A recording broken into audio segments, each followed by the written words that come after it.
We're going to go ahead and get started now. So our webinar today is going to be dealing with using Thriftly along with business intelligence tools. Now, Thriftly is an API tool. A lot of times people don't think about how it could be used in a business intelligence scenario, but in fact, Thriftly and Power BI, along with other tools such as Tableau and even Excel in some cases, work very well to provide business intelligence for your application stack.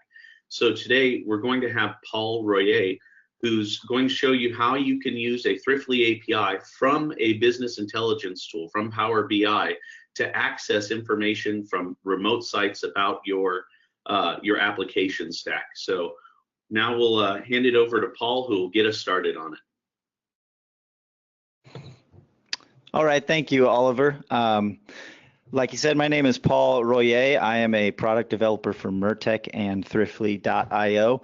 And yeah, today I was asked by Riaz to go ahead and give a short presentation on how we can harness the power of Thriftly and Power BI together to take advantage of that business intelligence and do it safe and secure. So starting off, I wanted to go ahead and give a scenario. Imagine you're a small business owner and you've got 20 sites, and your new head of sales and marketing comes to you and he says, you know what, from now on we need a daily performance dashboard from every one of those sites. I'd like to be able to have that data on a daily basis. So, you know, that's not always easy. In the past, you know, if you've got a local data store in each one of those sites, and maybe you could have them run a script and dump that into an Excel or a CSV file and mail it to you. You got to compile the data, analyze the data. That can become quite cumbersome, especially on a daily basis. So how can we automate that process? How can we take advantage of these new tools to make that process easier for us? So today we'll kind of take a look at how we can do that. So we're going to cover 5 points today. The first one is going to be basically setting up a data access API using Thriftly. We have videos also covering this on YouTube, but I'm going to cover it today as well as part of this presentation, so we can take a look at an existing Microsoft SQL Express database and quickly connect that to the IoT. And then how do you access that and pull that into Power BI? And how can we pull multiple locations into Power BI and aggregate that data? And how can we create some nice looking reports and publish those out to whoever might need access to those reports? So here's a quick visualization essentially of what we're going to be doing. We've got various locations in different states, different countries. We're going to pass those through our Thriftly safe and secure global gateway so that we can gain access to them over your API and bring them into Power BI. We can generate real-time reports on the web, and we can share those with the various individuals or departments that need access to that. So let's go ahead and jump right in and take a look. So imagine that at each one of these sites, like I said, you're running on a Microsoft SQL database, and in the past you've just had a couple queries that you could run. You had a script that dumped that into a CSV file for you. So we have some business logic here. We have an SQL query that does various joins here, brings all that data together. You know, all your sales, your customers, the states, addresses, all the information about your sales. It joins it all into one table and dumps it for you so that you can analyze it. Well, we want to automate that. So let's bring in Thriftly and see how we can take advantage of this existing business logic in C# and get it out to the web where we can use it. So right here, we've created a report service class. You can see it's a very small file. It's only 75 lines of code, but this is going to allow us to create our API. We've got 2 calls here that we want to publish to our API. We have a sales data call and a sales data count call. And all these calls do is they use that controller with our existing business logic. And we're using Thriftly So what we can do here is we can use this publish attribute tag on existing C# functions to publish those to the web. And you'll see here we're bringing in our Thriftly libraries to make that possible. And one new feature that we're really excited about that we wanted to show you here in this version of Thriftly is how we can secure that data using a JWT.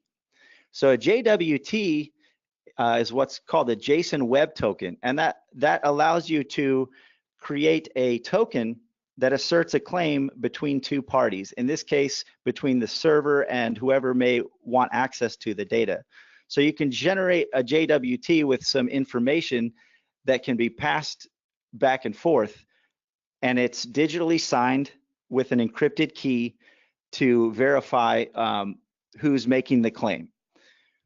So what we've done is we've actually incorporated JWTs directly into Thriftly in a safe and simple, easy to set up, easy to use way to create those JWTs. And we're doing that here through the use of a simple login. Now we've marked this one as an unsecured attribute. What that means is that it does not require a JWT to call this function right here, this login user call. So they can initially make a call to this. They can pass a username and password. The JWT is going to include some session information in it, and then that will be returned from the server to the client, and then they can use that JWT to make these calls down here. So we'll show you how easy it is to use one of these JWTs when we start the server here. So I'm going to go ahead and start it. So here's our familiar Thriftly developer window. I'm going to choose a gateway, and I'm going to come in here to JWT configs, and I'm just going to add a JWT. I'm going to call it user login. And since we don't have an existing key, I'm just going to let the system generate one for me, and I'll hit save.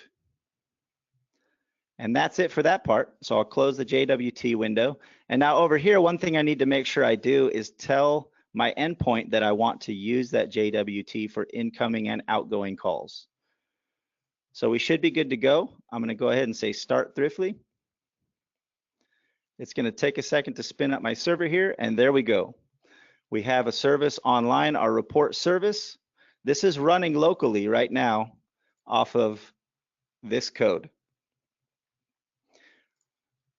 And we'll take a look here, make sure we have our 3 function calls. We have our login user call, our sales data count, and our sales data call. So let's test it.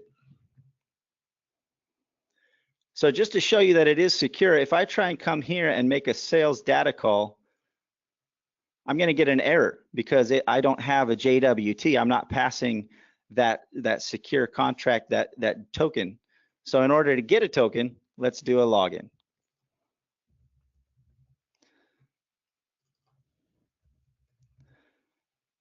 We're going to put a username and password in. We're going to send that off, and as you can see, the server sent us back a web token. And the expires in is just how many days you want the token to last before you have to request a new one. So we have a web token that's going to last for 1 day that's going to allow us to make calls to our server. So now let's go back. Now that we have a token, we'll go to our sales data call, and we'll ask for the first 10 records. And as you can see there, we made that call to our server and we got the first 10 records. That call is accessing this call, which is accessing this business logic, all using native C# code, all by importing our Thriftly library, quick and easy and simple and secure. So we can see here, if we look at the raw data, we're sending that token in the header. So with each request to a secure call, you just include that token and the server will grant you access. So that's how you expose that data to the world. So now that we've got Thriftly set up, we've got the API call set up with a secure token, we want to go ahead and see how we can pull that information into Power BI and start to visualize all of that sales data. So what we're going to do here is we're going to open Power BI, and we have a brand new report. And I'm just going to come up here and I'm going to go to Get Data. and I'm going to create a new blank query. Once we have this open, we're going to click Advanced Editor. There are various sources that you can pull in for data, but in this case, we're going to use our own API that we just spun up. For this, I'm not actually using my local example. For this example right now, we actually have 3 servers set up that have been running that we've been testing on. So, and we have one in Brazil, we have one in Texas, and we have one in the Netherlands. So we have US, South America, and Europe. So we're going to pull in those 3 sources now and see how we can work with that data. They're using the same exact data set though. They have different records in each location, but it's the same fields. So we're going to come here to our advanced editor, and first we're going to do the US. And right here, I already have a pre-prepared script that I'll kind of walk through a little bit. Now, this script was prepared for me. Thank you to David Finocchi for putting this script together, but we're actually looking at ways in the future of automatically generating this script from the API. So that might be coming in the future, but for now, we're going to copy and paste some code here. We have our endpoint URL. This is where our endpoint is located. We have our token, the JSON Web Token that we just talked about, so that we can actually access these calls. The first call here is to get the count. So we're passing our body here, we're passing our token in the header, and then we use that count to actually create our second call here, which is going to give us 500 records back at a time. And then down here, this code right here is to basically take that data and tell Power BI how to organize it into a table and name the columns and all that stuff. So if I click done here, it went out and it pulled all of that information from my Texas location. And I'm going to label this one United States. Hit enter there. So that one's done. We're going to do it 2 more times. We're going to do it for Brazil. So we'll come in here to our advanced editor again.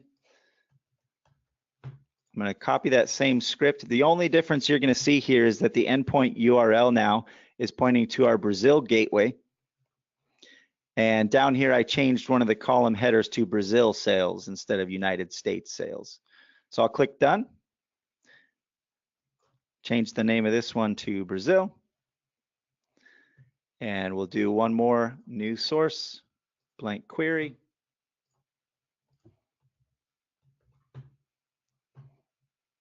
Advanced editor. And there we go. This is our gateway in the Netherlands. We named this one Europe sales. We'll call this Europe. So once we have all 3 of those set up, I'm going to go ahead and hit close and apply. And right now it's actually going to pull all the records for all 3 locations, 500 records at a time. So this may take just a moment. Now this part right here, remember this will be dependent on your internet connection. So it may be faster or slower depending on where your servers are located, what your data connections are. And there we go. All 3 of those are done. So if we want to see that, we can come to the table view here. If I click on the United States, we can see that we've brought in about 5,300 records or so. In Brazil, we have 2,900 records, and in Europe, 2,500 records. So we just pulled all of those records into Power BI using that script. And we will be making this code and the script available to you in the future if you have any questions. Kind of going through it a little quick right now, but definitely we want you guys to play with this a little bit later. Now, one more thing we might want to do is we might want to compile all 3 locations into one data set. So what we can do is we can come back here to edit queries, and we want to add another query here. So we want to append the queries, and we want to do it as a new query.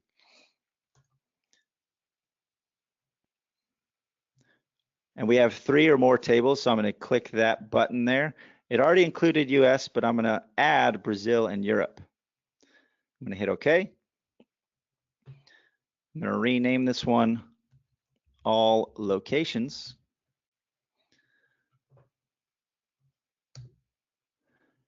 And again, I'm going to hit close and apply.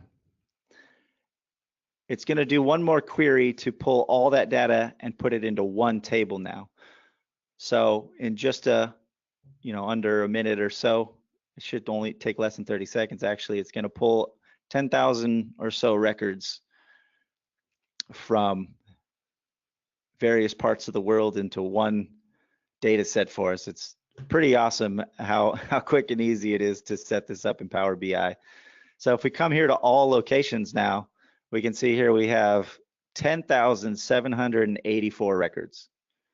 And you'll notice this does a union on the tables. So the fields that were different, we have United States sales, Brazil sales, and Europe sales. So it's going to be null for the United States ones. But if we come down here, we'll see the Brazil sales and the United States are going to be empty. So it joins all the fields together, unions them together, and includes all of them.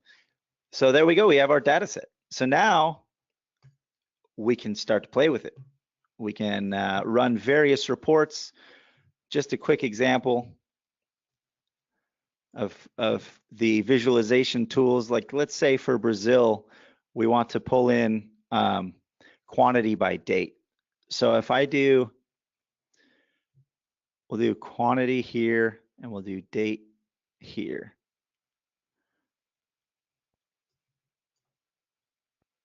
Oh, I think I switched those. Well, there you go. You can get let me swap these.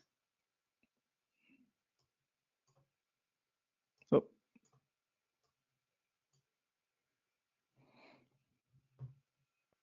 And let me get rid of this guy.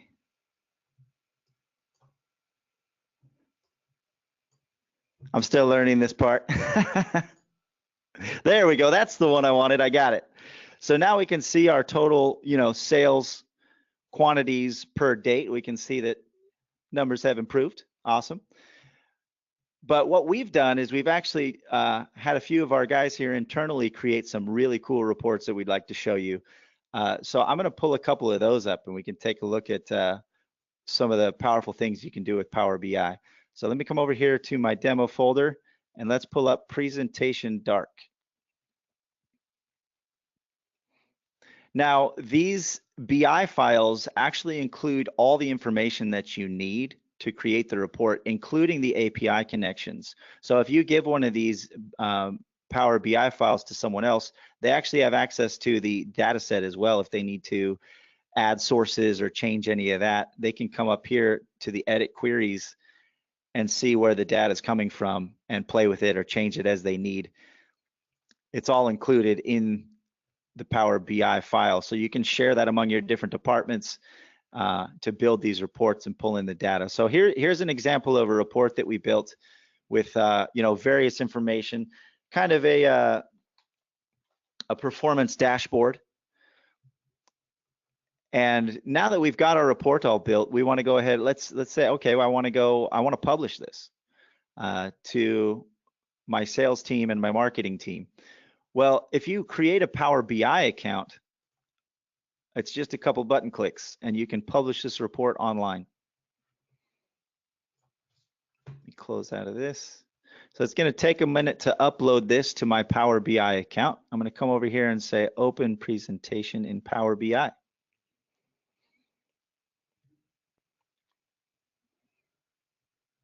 So now we're in our web portal here for Power BI, and they've uploaded my report for me. And let's go ahead and publish it out to the web. So I can come up here to File, Publish to Web, Create Embed Code, and Publish.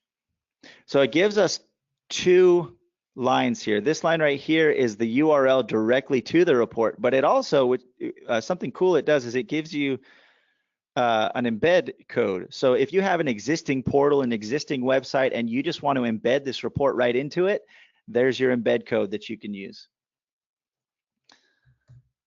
And this link will be published on the internet. So you guys will actually be able to access it. I think Oliver's going to give you that link so you can see this report in real time as I'm publishing it through our APIs. So there it is. It's live right now on the internet with all of our sales data for all of our offices. 10,000 records published to you guys online.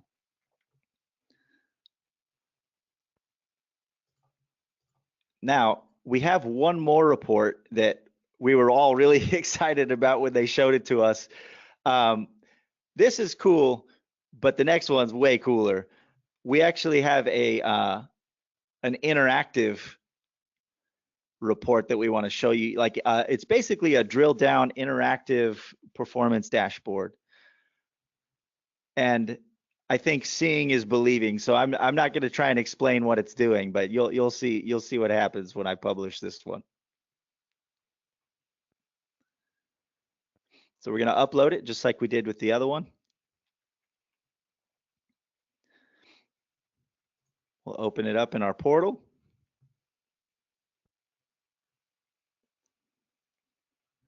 We'll go File, Publish to Web, Create Embed Code, Publish, and there it is. So let's pull that one up.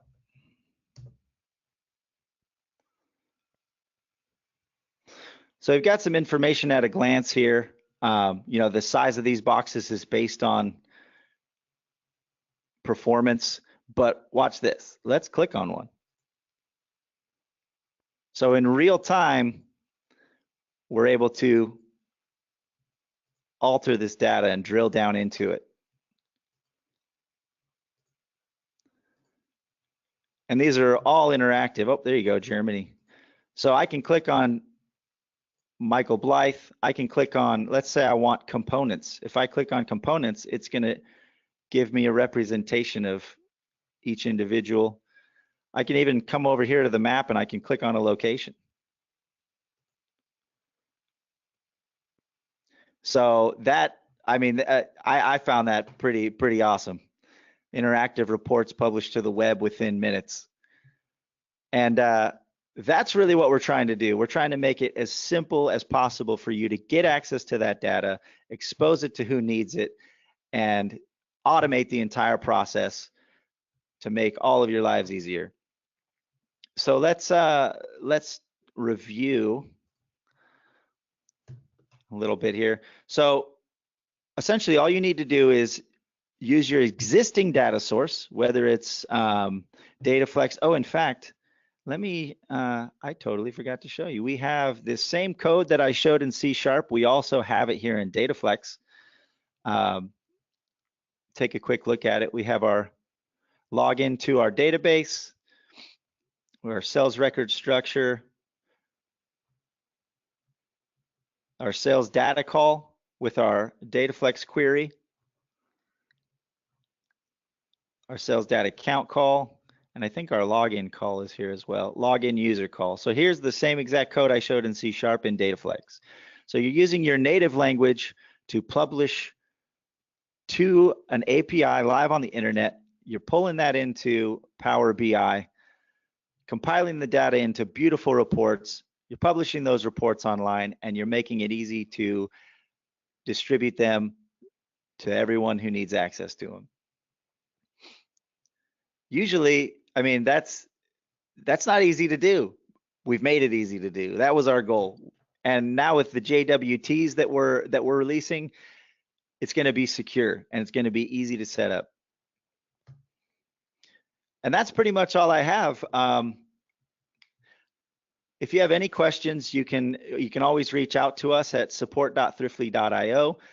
We've got some awesome videos at thriftly.io. We've got our demo available. We want you guys to play with this, so we're going to be making it available to you very soon so that you can get your hands dirty with it. And that's about all I have. And I think we'll go ahead and open it up to questions here. And if anyone else, if Oliver or Riaz have anything they want to add.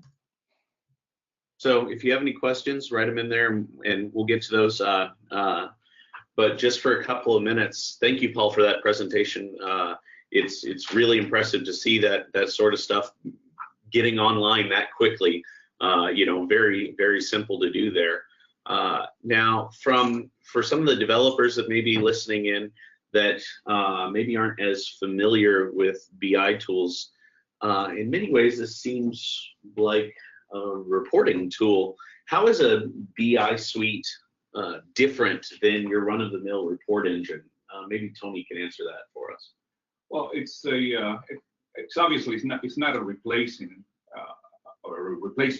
for the original reporting tools that we use. It's just the BI tools allow you to see the data in a different format and kind of flip it on the side and look at the data in a different view.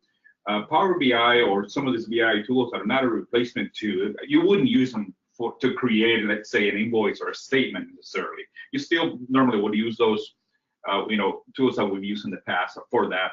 This is more meant for, let's say, management, to be able to see the data in different ways, in meaningful ways. Gotcha. Okay.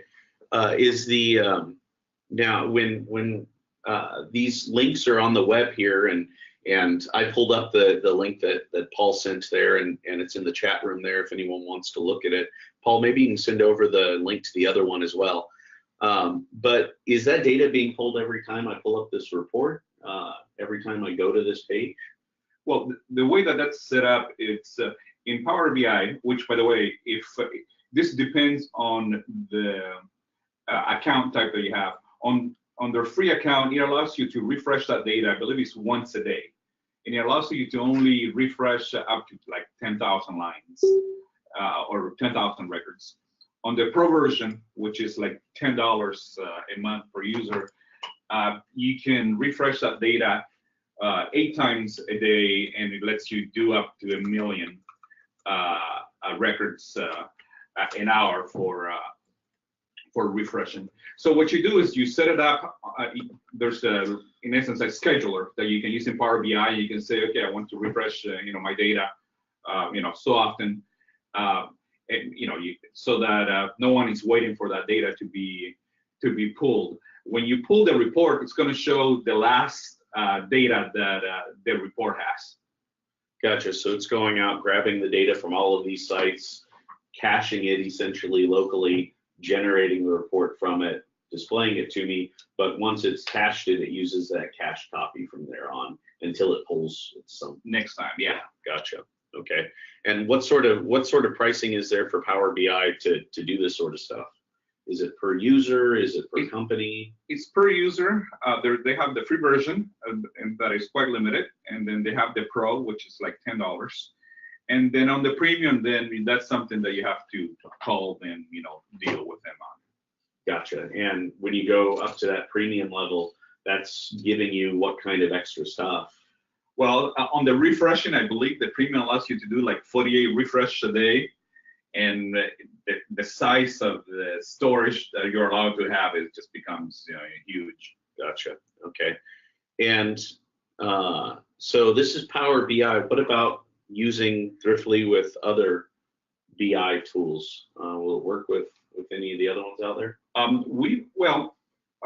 thing that I wanted to mention, you can use it. This is not really a BI tool, but Excel, the process of using this data as a data source from Excel, it's almost identical to Power BI. And a lot of management they love their graphs in Excel. Yeah. So the process of being able to pull the same data into an Excel spreadsheet and then allowing management to do whatever with the spreadsheet, it's almost identical to the one that we show here today. But the other tool that we have played with and have it working with as well is Tableau. So the implementation is a little bit different. We will, sometime here in the future have an example of how to do that, but we do have it working with Tableau. Okay, and same thing for Excel. We'll have an example that kind of shows how to access one of these data sources from Excel. No, we can, but David, isn't it almost identical? It's identical. Yeah. They both use the Power Query language to form the script. So you just plug in the same script in Excel, it just pulls the same data. Gotcha. So we've got David here in the room as well. He was mentioning, so this is a language called Power Query that they're using for this, yes. And Excel has access to it. So this same script will just work in Excel. Yes. Oh, very cool. And then how how are they going to get to the samples of all of this? Those listening in? From what I understand, that an email will be sent out with links to the repos and some of that where they can download the examples. Oh, so we're hosting a repository. We're going to send a link to that repository out to everyone. If they want to start playing with even our sample ones here, we're going to keep those running so that they can try queries against them. Yeah, and we just have to just remind everyone that in order for this to work, they do need to be in the latest version, and they need to, if they want to use that, they need to request it, and we can send them. I mean, it hasn't been released yet. Oh yeah, so that one thing to mention here, this version of Thriftly that we're on, it isn't up on the web yet, but if you'd like to give it a try, you're welcome to send us an email and we'll send it off to you. It will be released very shortly here, so something to look for that way as well. And looks like we don't have any other questions. So thank you all for joining us today. Paul, thank you for giving us that presentation. And you'll be receiving a follow-up email very shortly with links to all of this so that you can try it out on your own. And like I mentioned, if you'd like to try out this version of Thriftly with JWT support, watch for it to be released, or you can contact us via email. The information that Paul has up on the screen there will work just fine, and we'd be happy to share that with you. Thank you all for joining us today. Thank you.